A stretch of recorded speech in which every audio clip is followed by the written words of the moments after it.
what color is the sky? Ay mi amor, ay mi amor. You tell me that it's red. Ay mi amor, ay mi amor. Where should I put my shoes? Ay mi amor, ay mi amor. You say put them on your head. Ay mi amor, ay mi amor. You make me un poco loco, un poquitito. Hi, good morning everyone. I am Ronadia. Today, my team members and I are gonna present on the current issue of whistleblowing.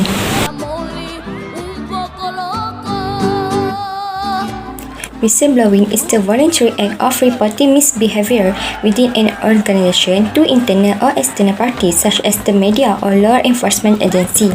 A whistleblower is defined under the Whistleblower Protection Act 2010 of Malaysia as any individual who makes a disclosure of inappropriate activity to an enforcement agency. The Whistleblower Protection Act 2010 is an act that encourages the public revelation of information regarding corruption of other wrongdoing. Whistleblowers should be protected under the Act from any action that has an adverse impact on the disclosure. There are 4 types of protection as stated in the Whistleblower Protection Act 2010, which are protection of confidential information, immunity from civil and criminal action, protection against detrimental action, and the protection should be extended to any person related to or associated with the whistleblower. Next, there are 2 types of whistleblowing, which are internal whistleblowing and external whistleblowing. Internal whistleblowing is when a company employee reports unlawful action, misbehavior, or any other wrongdoing to the company's senior authority such as the head of human resources or the CEO. Meanwhile, external whistleblowing is where an employee reports misconduct to someone outside his organization such as a statutory body, a lawyer, or any other authority. Next, I will proceed on the internal auditor as whistleblower.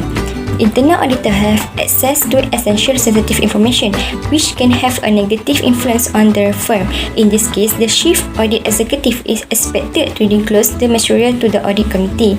If his or her concerns are not addressed, the chief audit executive should consider interact with other parties. An internal audit is used to examine and respond to complaints, particularly those involve fraud or corruption. An internal auditor has a profession and ethical responsibility to carefully evaluate all evidence. They must also consider the duty of confidentiality imposed by the IIA Code of Ethics. Also, the decision to communicate outside the normal chain of command must be based on well-informed opinion. Whistleblowers Act may cause a variety of response, many of which will be negative. Internal audit are critical to assisting the board of directors in their supervision responsibility.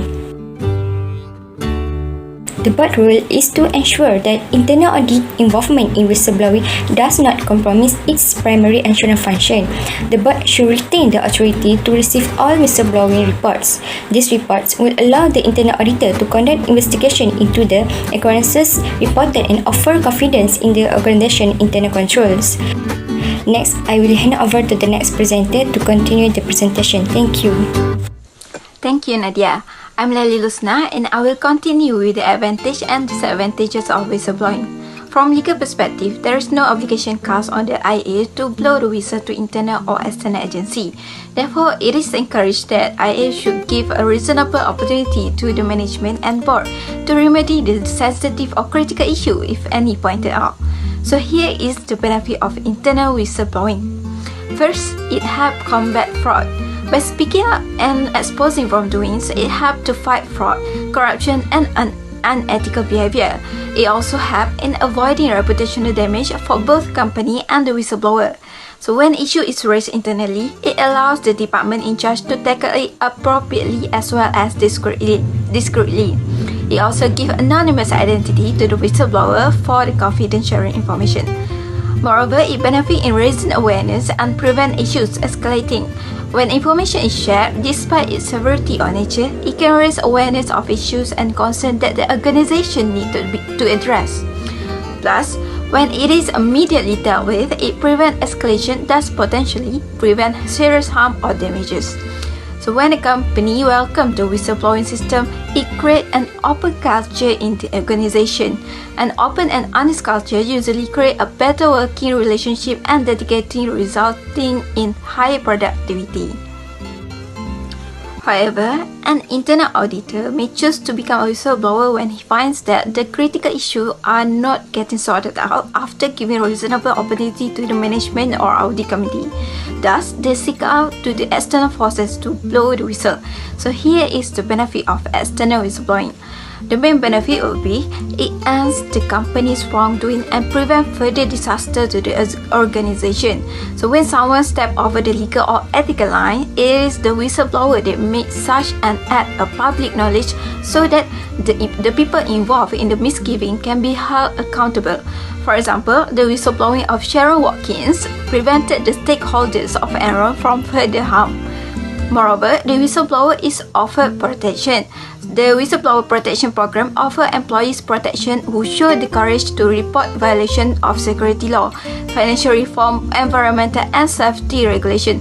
The companies that are held accountable can face suspension and fines and even civil suit.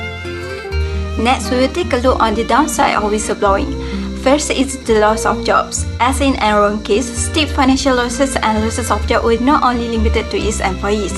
Many of the employees of the Anderson US operation who were not involved with the Enron audit were at risk of losing jobs. Second, whistleblower may face retaliation from the management. Taking any action against the whistleblower is illegal, but it does not stop the companies from taking them. The whistleblower needs to be prepared for all the consequences because he will have no choice but to face them after his act of whistleblowing.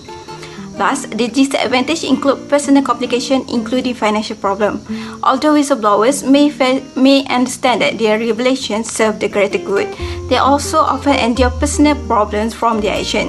The media attention, legal complications from criminal investigation and civil lawsuit against the company might require them to hire attorneys to defend themselves, and that costs money. Next, this action will diminish his or her career prospect. While the outside world may view whistleblowers as heroes for revealing corrupt behavior, industry insiders and hiring managers may see them as disloyal or indiscreet for not keeping company secret and the industry practice under wraps. So the media attention may lead to the whistleblower being blacklisted in this industry. So these are the bits of pros and cons. We will continue with the next content. Assalamualaikum, I am Damra Diana. I will continue presenting on the factors affecting internal auditors' internal whistleblowing intentions in Malaysia. This topic is based on Ahmad study, which used members of the Institute of Internal Auditors of Malaysia, who are also the internal auditors of Malaysian listed companies as subjects. Based on the previous research, these are the factors that may influence the whistleblower's intentions. The factors include organizational, individual, situational, and demographic factors. The focus in this presentation is on the factors that strongly affect the internal auditor's internal whistleblowing intentions, including principled climate, relativism judgment, and seriousness of wrongdoing. The first significant factor is the principled climate. It is based on the belief that there are universal principles of right and wrong, and ethical decisions are based upon the application or interpretation of rules, laws, and standards. Cullen states that when an organization develops a principled climate, professionals like internal auditors will be more likely to behave in congruence with internalized professional norms and values. So, the hypothesis developed was in an organization with an ethical climate characterized by principle, internal auditors will be more likely to whistleblow, and this hypothesis was accepted. This factor is said to be significant in predicting internal auditors' internal whistleblowing intentions because of the principled environment which is possessed by these internal auditors in Malaysia as rule-abiding organizational members. They ought to conduct their audit work objectively as required by the IIA's Professional Practices Framework, which has set the rules and conduct of the internal auditing profession. Second significant factor is relativism judgment. Relativism is defined as the perception of what is right versus wrong based on guidelines or parameters embedded in the social or cultural system rather than individual consideration. The essence of relativism is that cultural values are important in defining individual ethical beliefs. The hypothesis of the study proposed that the higher the relativism dimension in ethical judgment, the more likely internal auditors will whistleblow. This hypothesis was accepted. Based on the interpretation given by Redenbach and Robin, relativism judgment is governed by social or cultural values and not based on individual perceptions. This is in line with the role of internal auditing, which is solely based on the guidelines set by internal auditors, organizations, and their professional associations. The third significant factor is the seriousness of wrongdoing. Numerous studies found that the more serious the issue, the greater the likelihood of whistleblowing behavior. The tendency to whistleblow is greater in more serious cases. Therefore, the study proposed the hypothesis: the more serious the wrongdoing, the more likely the internal auditors are to whistleblow. This hypothesis was also accepted as they found that internal auditors who perceived the wrongdoings to be more serious were more likely to report these behaviors than internal auditors who perceived the wrongdoings to be less serious. This means that Malaysian internal auditors will consider to what extent the misconduct will affect the organisation and its stakeholders in deciding whether to whistleblow or not. That's all from me. I will pass to Suryana.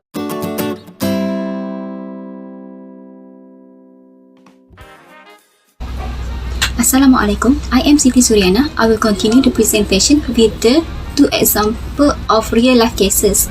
The first case that I will present is the success case.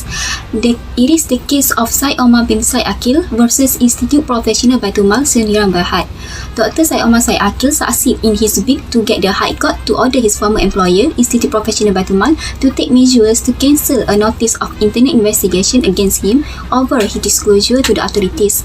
The plaintiff sought protection and remedies as a whistleblower under Whistleblower Protection Act 2010 for exposing financial mismanagement and irregularities of the defendant to the police and the Malaysia Anti-Corruption Commission (MACC). The High Court judge ruled that the defendant had failed to prove the action taken against him was not in reprisal of his disclosure to the MACC and police of the alleged improper conduct. This case is a significant milestone as it reaffirms the intention of Parliament when drafting the Act to combat corruption and other wrongdoings by encouraging and facilitating disclosure of improper conduct and protecting whistleblowers. This precedent will hopefully empower employees in both the public and the private sectors to speak up against wrongdoing in the workplace without fear of reprisal, safeguarding the public interest as well as promoting a healthy culture of public integrity and accountability.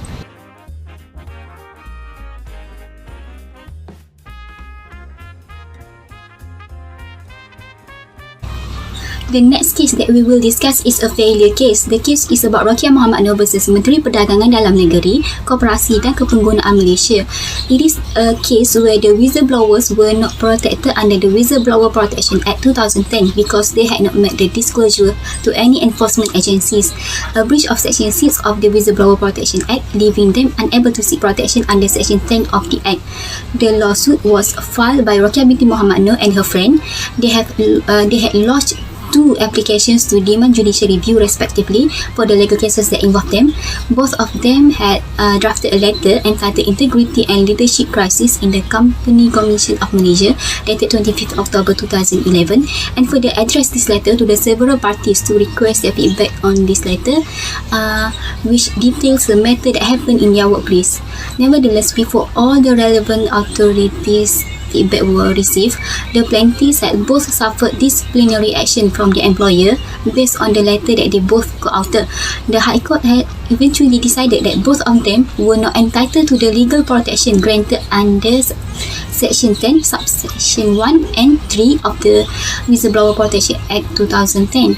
This is because the statute itself does not grant any legal protection to anyone who is making or writing an unfounded statement or statement without valid evidence and justification. Hence, the judge of the High Court had concluded the case by dismissing the applicant's applications for judicial review, and CCM was allowed to continue their disciplinary actions against the plaintiff. My name is Ifat Binti Ahmed Talan and I will proceed with whistleblowing issues.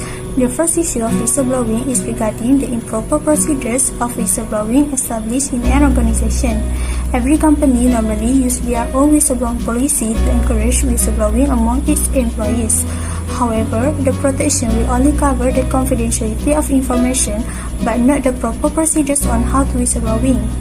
We should know that a proper whistleblowing procedures can help to address the malpractice in the organization quickly and potentially. The ineffectiveness of procedures can be an issue of failure in whistleblowing since the company will not be able to avoid regulatory action. For example, a delayed report to the management of the company might cause the information to be leaked to the external parties, and regulatory bodies will take action towards the organization. This can also cause a huge damage to the company's reputation if the wrongdoings are exposed to the public and involve court action. The next issue is the collectivist culture in the organization. We can see that Malaysian shareholders and employees are the outcome of the culture that doesn't encourage the confrontations in its organization, which they do not have the courage to expose the wrongdoings within the organization. It is very unlikely for the employees to whistleblow, especially in the high concentration of family-owned PLCs and also government-linked companies. It is because these companies are owned and managed by the high-standing families and politically well-connected persons. Then, the loyalty towards their colleagues and supervisors are also a proof that indicate the collectivist culture in the organization. In this organization, we can see that loyalty was created from people with collectivist culture, where they will invest in relationships that do not give them any benefit and maintain such relationship for a long time. Due to their loyalty, they will likely choose to keep silent regarding the fraudulent activities in the organization. Lastly, the risk of retaliation can be the main issue in whistleblowing. As we already know, individuals who report the fraud activities can harm themselves and their livelihoods. It is because for organizations that are implicated in the corruption, instead of admitting to being fraudulent and mending their ways, they will choose to attack or retaliate. Other than that, female whistleblowers will suffer worse in retaliation. It is proven when compared to male whistleblowers, the women will show poor performance reviews, experiencing verbal harassment, intimidation, and tighter daily activity supervision after whistleblowing. Even the level of power or authority that the women obtain are not able to protect them from retaliation in the workplace. Lastly, retaliation will cause violation of human rights. In certain cases, whistleblowers are unjustifiably dismissed or discriminated against. Thus, retaliation might be the main issue in the failure in whistleblowing. That's all from me, and now I will pass to Khalida to explain some recommendations to improve whistleblowing in an organization. Hello, my name is Khalida, and I'm going to continue with the next part, which is recommendations for the current issues discussed earlier.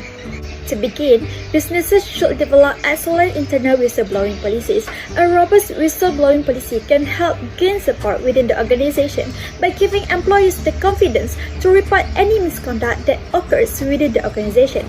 For instance, a good whistleblowing policy should have a clear objective for the entire program, and of course, the main focus of a whistleblowing policy should be on procedures for reporting, procedures for investigating, and rules, rights, and responsibilities of all people involved in the process. It should also include a section on the protection that will be provided to the whistleblowers.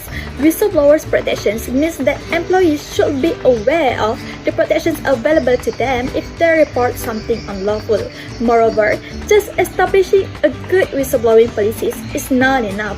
The whistleblowing program should also include the responsibility of teaching employees to comprehend and accept these policies. Employees must know the proper procedure for whistleblowing as well as whistleblower protections.